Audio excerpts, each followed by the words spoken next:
What's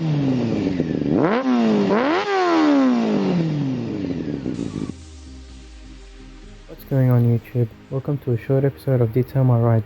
Today I'll be sharing with you a detail done on a custom Yamaha R1. Unfortunately I couldn't take a video of the process, but I did manage to take some photos. So sit back and enjoy. Before we get started, I would like to give a big shout out to Mick for letting us detail this fine machine. Alright guys, so I'll start off by pre-washing the bike to ensure I remove large dust particles without actually touching the paint surface. Doing so reduces the chance of scratching the paint. I like to start from the top and work my way to the bottom of the bike to keep dust particles flowing in one direction. Quick tip guys, when using a microfiber towel, never use it if it falls on the ground. You would be so surprised how much dirt the towel would gather, and if you were to put it on your paint, you'd practically be sanding your paintwork. So if it falls or touches the ground, simply put it aside and use another one. So after you give the bike a thorough rinse, it's time to start the washing process.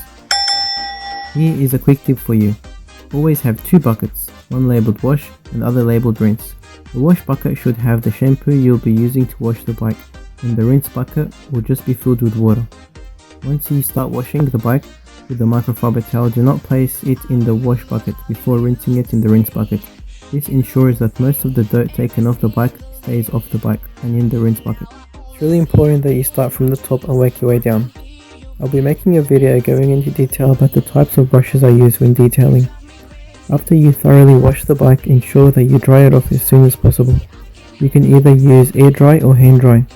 Air dry is more convenient since it's faster and requires minimum effort, but a lot of people do not have access to an air compressor. So when drying the bike by hand, use a clean dry microfiber towel. When you're sure the bike is completely dry, you can then start to polish and then wax your bike. I won't go into depth about the process, but if you guys are interested, let me know in the comment section and I'll make a video going into detail to show you how it's done.